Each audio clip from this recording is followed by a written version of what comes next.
What to do next? Implant these embryos that are not genetically tested or still thaw, test, and then freeze again and perform the embryo transfer, knowing what kind of embryo it is. Do you carry out such methods, or do you recommend doing this at all?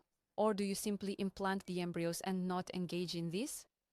We discuss this option with patients. In principle, I usually lean towards, for example, if that's really the situation, well, let's say we are not afraid to thaw embryos, perform a biopsy, and refreeze them. Moreover, both our own experience, and there was the latest a large published study at the latest ESHRE concerning embryo refreezing, where they researched how many times embryos are frozen, defrosted, and how it affects the pregnancy rate.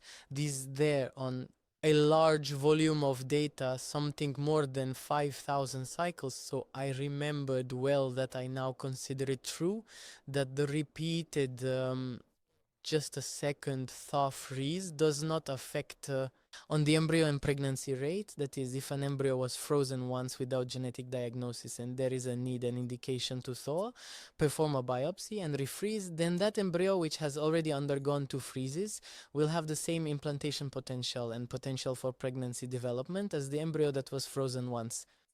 Starting from the 33rd freezing, authors have shown that there is a decrease of about 25% in implantation potential. But the second freezing does not have a negative effect, and we are not afraid of it. We see the same in practice. We thaw. Indeed, if the embryo was frozen without diagnosis, we need to do it. We thaw it, send it for diagnosis, refreeze it, and wait for the result.